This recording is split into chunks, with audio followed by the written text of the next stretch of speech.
أعوذ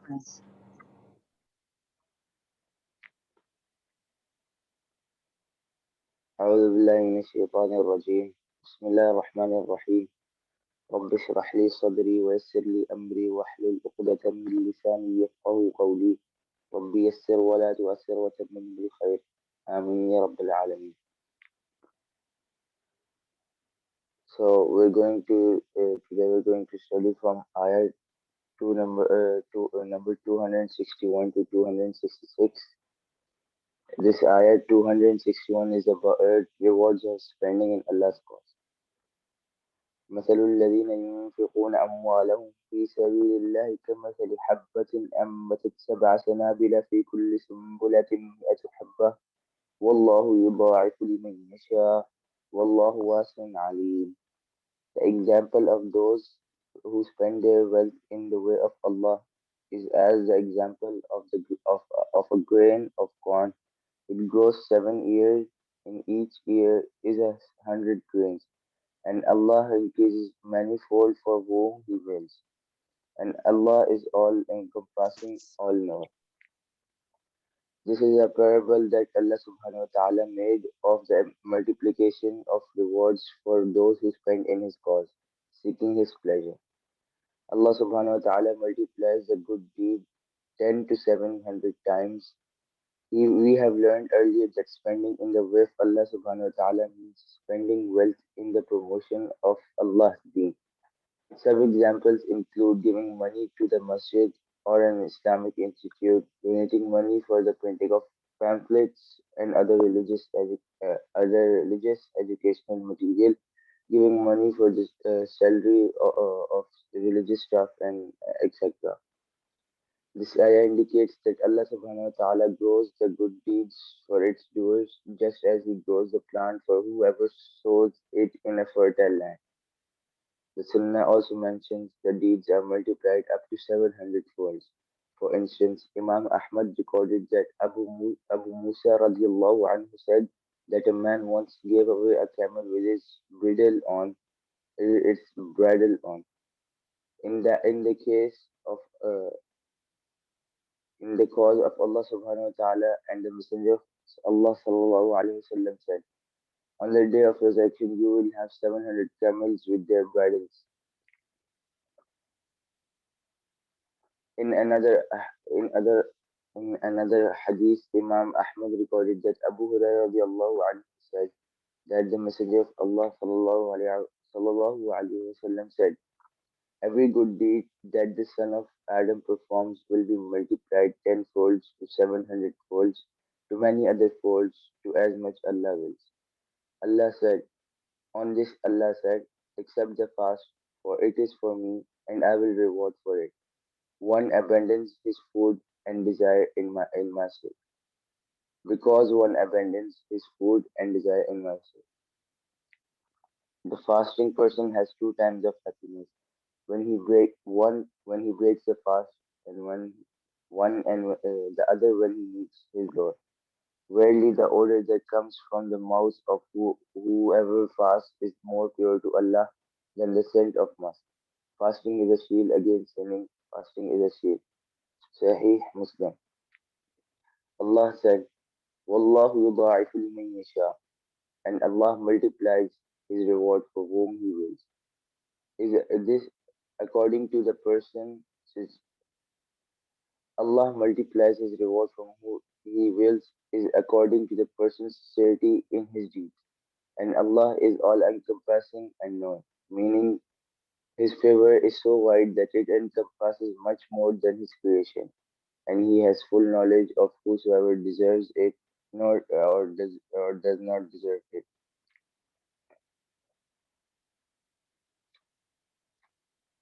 Next verse.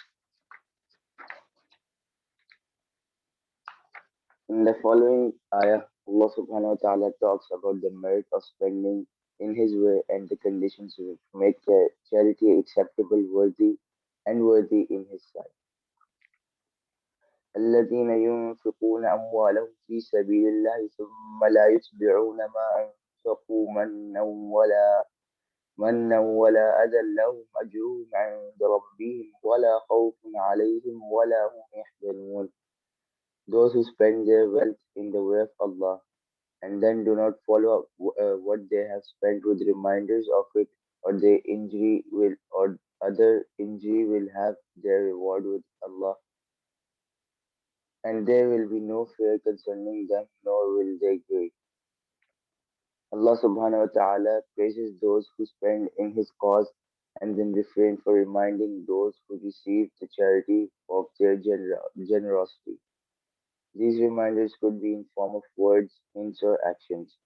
Hurting or insulting others after they have been helped annuls the charity. Therefore, one must be cautious of what feelings emerge in his heart or what words he speaks after doing an act of generosity. The word manna is from root letters mim, noon, and it means to confer or bestow a benefit or favor to someone. The word adha is from the root letters hamza, dalia, and it means to hurt or experience or suffer what is disagreeable. When do people remind others of their favors upon them? When they expect something in return. For example, someone gives a ride to a neighbor, and the next time when the doer of good deeds wants help, they say, remember, I gave you a ride last week. Man can also be against Allah subhanahu wa ta'ala. For instance, we're making dua and we say, Oh Allah, I helped such and such person for your sake. Or Oh Allah, I gave this much money in charity. Please answer my prayers. I recite the Quran, so please make my life easy. We have learned so on and so on. We have learned in the previous ayah that the rewards are multiplied only for those who are sincere in their intention. People who conceal their good deeds and do not remind others of their favors will get reward from Allah subhanahu wa ta'ala. This is His promise. Such people will have no fear of the horrors of the day of judgment, nor shall they grieve about their offsprings or the adornment and delights of this world they left behind. They will not feel sorry for this because they will acquire what is far better for them, Allah's pleasure and His rewards. This is the correct and most known method of giving charity, neither publicize your charity nor cause any pain to those who have been helped. Allah subhanahu wa ta'ala teaches us to spend on others as much as we spend on ourselves and our loved ones. In Islam, we are encouraged to live conscious and concerned lives. In a hadith, we learn whoever relieves the hardship of a believer in this world, Allah will relieve his hardship on the day of judgment. Whoever helps ease someone in difficulty, Allah will make it easy for him in this world and in the hereafter. Reward for charity is promised to only those who do not follow their good deed with reminders and hurtful speeches or actions. We learn that the reward is with Allah subhanahu wa ta'ala. Whatever is with Him is safe and secure. It means do not be stingy when giving in the way of Allah subhanahu wa ta'ala. When someone gives to Him, it is never a loss. If a person gives in the way of Allah with sincerity, then no negative thoughts will enter his heart. They will live a peaceful and happy life. This is a special kind of calmness. There is a special kind of calmness in their lives. That is how Allah subhanahu wa ta'ala protects righteous servants in this world and the next. This ayah is not just about giving money in the way of Allah subhanahu wa ta'ala, but everyday favors such as cooking food for our family, keeping the house clean, being kind to our neighbors, etc. We don't need to remind our family or neighbors how much we do for them. Allah subhanahu wa ta'ala can see everything. Don't waste your reward by your reminder. Next one. Then Allah says, قول معروف ومغفرة خير من صدقة يتبعها أذى والله غني حليم. Kind speech and forgiveness are better than charity followed by injury. and Allah is free of need and forbearing. There are several ahadith that prohibit reminding people of acts of charity. For instance, Muslim recorded that Abu Dhar radiallahu anhu said that the Messenger of Allah subhanahu wa ta'ala said, astaghfir. Messenger of Allah sallallahu alayhi wasallam said, three people from Allah, the three people whom Allah shall never speak to on the day of judgment, nor look at, nor purify, and they shall receive a painful torment. He who reminds the people of what he gives away, he who lengthens his clothes below his ankle, and he who swears and oaths while lying to sell his merchandise. What is qawlun ma'rufun? It is a good saying to people even when we are unable to help them. It is much better to offer a reasonable and appropriate excuse to someone asking you a favor than being rude and insulting them. There are times when people's circumstances do not allow them to be too generous. At such times, a person must lose his manners. If the beggar harasses you, do not respond to his ill behavior with anger or arrogance. Forgive him. Allah subhanahu wa ta'ala reminds us of two of his attributes, Al-Ghani and Al-Halim. He is free of needs and forbearing. He needs nothing from anyone. One who spends does just so for his own good.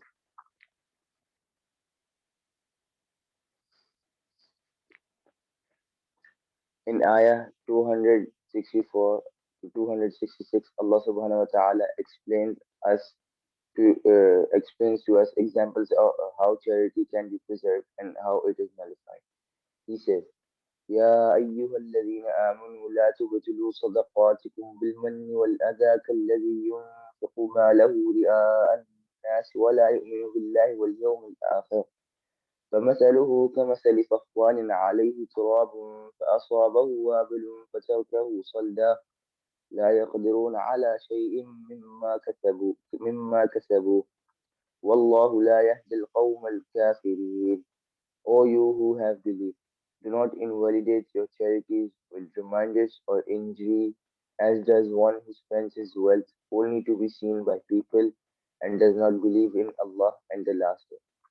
His example is like that of a large smooth stone upon which is dust and is hit by a downpour that leaves it bare. They are they are unable to keep anything of what they have earned, and Allah does not guide the disbelieving people. We have learned previously that when an ayah begins with O you who have believed, then whatever follows next is an important part of our belief that if we are true believers, then we must do this. The word sadaqah is from the root letters sad, bal, qaf, and we know that sid- siddiq means truthfulness. Therefore, sadaqah is not something that will only be accepted if we advertise, but its acceptance depends on the truthfulness of our intention. What was your intention? Did we spend money in the way of Allah subhanahu wa ta'ala for His pleasure or to be seen by people? Allah subhanahu wa ta'ala reminds us that the charity will be rendered in vain if it is followed by harm or reminders. In this case, the reward of giving away charity is not sufficient to nullify the harm or and reminders. One who spends his one who spends his wealth only to be seen by people and does not believe in Allah and the Last Day is like one who spends his wealth against him. Whenever one is giving something in the way of Allah subhanahu wa ta'ala, they must check their heart. What kinds of feelings are entering their heart? Does one feel arrogant that he is richer and better than others? A boastful person pretends to give away charity for Allah's sake, but in reality seeks to gain people's praise and attention. He adores the reputation of being called kind and generous, or perhaps desires some material gains of this life. He is insincere and does not think about the pleasure of Allah subhanahu wa ta'ala and his generous rewards. This is why Allah subhanahu wa ta'ala said, does not believe in Allah and the Last Day. Why did Allah subhanahu wa ta'ala say this? It is because if the person believed in Allah subhanahu wa ta'ala and the last day, he would seek his reward from the king and not the servants. His intention would be pure and he would try his best to conceal his good deeds and not publicize them. Allah subhanahu wa ta'ala next sets the example of whoever gives charity to show off. As, as the Haq commented that the example fits one who follows his acts of charity with reminders or harm. Allah subhanahu wa ta'ala said, فَمَثَلُهُ كَمَثَلِ صَفْوَانٍ عَلَيْهِ تُرَابٌ فَأَصَابَهُ وَابِلٌ فَتَرَكَهُ صَلْدًا. His example is like that of a large smooth stone, which is dust and is hit by a downpour that leaves it bare. Safwan is a huge rock that is visible from a distance. Wabil is continuous heavy downpour. One who spends for public exposure for name or and fame can be likened to someone who sows a grain on a clean rock, which has collected a layer of soil. Then the rain comes and washes it away. A person spending for the pleasure of people and not for the pleasure of Allah subhanahu wa ta'ala will reap no reward for his good deed in this world or in the next. So Allah subhanahu wa ta'ala said, they are unable to keep anything of what they have earned, and Allah does not guide the disbelieving people. Why was this linked to one's iman? We should remember that disbelief does not only mean rejecting something. The same word is used when a person is ungrateful, such as kufran ni'mat, when a person is ungrateful despite having a blessing. Another reason is that a believing person will not follow his charity with harmful words, reminders, or publicity. He will be conscious of its acceptance and seek the reward from Allah subhanahu wa ta'ala only.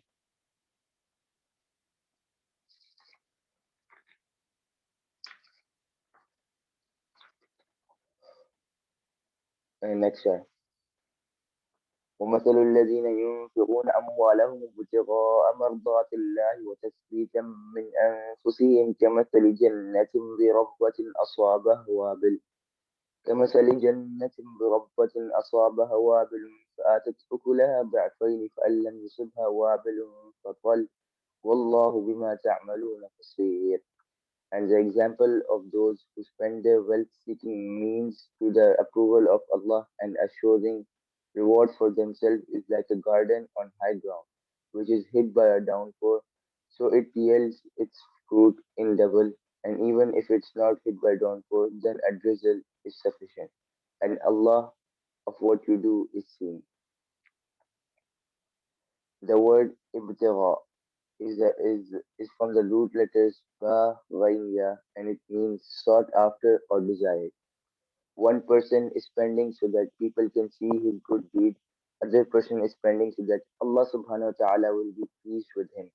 Pleasing people brings no goodness, but when a person strives for the pleasure of Allah subhanahu wa ta'ala, his rewards are preserved.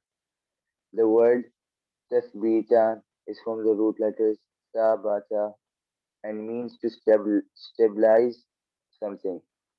We have learned that Iman keeps increasing and decreasing. Spending in the way of Allah or doing good deeds is meant to stabilize someone's heart. It makes some people firm on the straight path. It can also be used to it can also be used to denote conviction, meaning that a person does good deeds not because someone else forces them, such as parents or friends, but due to the conviction of their hearts. They know for sure that Allah subhanahu wa ta'ala will reward them for their righteous deeds with the best rewards. And the best example is that of a fasting person. No one knows who is fasting except the fasting person. A person fasts not to be seen by people, but for the pleasure of Allah subhanahu wa ta'ala and his conviction in his heart. Allah subhanahu wa ta'ala will reward him for his good deed. He is like a garden on a high ground which is hit by a downpour, so it is yield so it it yields its fruits in double. The word rabwa is from the word is from the root letters rabawa, rabawa, which means a height above the ground. We know that air in lands above sea level is purer than the lowlands. The soil is fertile and produces quality fruit. The word ukulaha from means fruit. The meaning of the ayah that is that the garden of the Rabwa is always fertile, or if heavy rain does not fall on it, light rain would be suffice for it. Such is the case regarding the believers' good deeds, for they never become barren. Rather, Allah subhanahu wa ta'ala accepts the righteous deeds and increases them, each according to his deed. This is why he said next, and Allah is all seer of what you do. Compare the two ayah. In ayah, compare the two ayah, 264 and 265. In ayah 264, the sowing ground was a huge rock. In ayah 265, the ground is a garden in the highland. In the previous ayah, there is a huge downpour that washes the harvest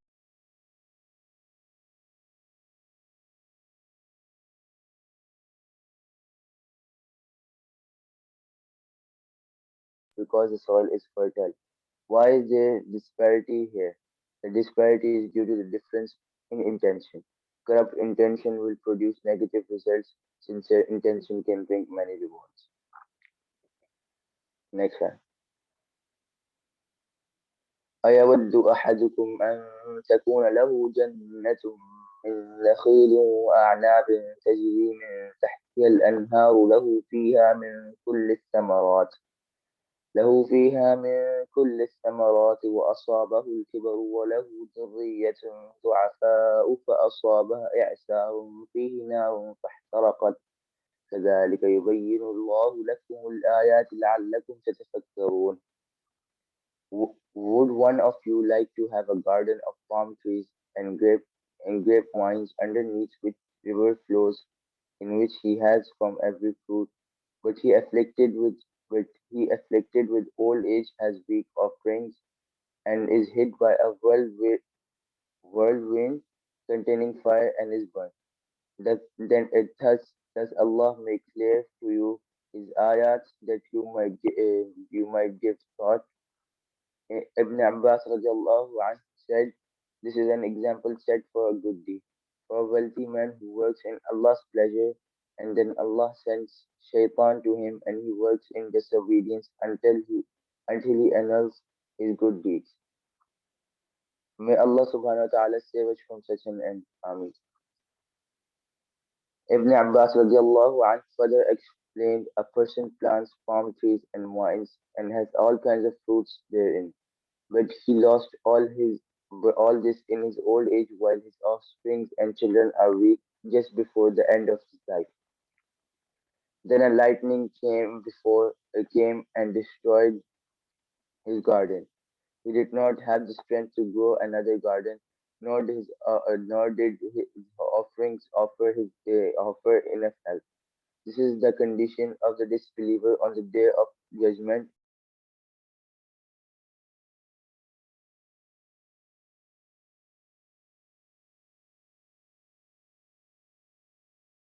An excuse or refuge.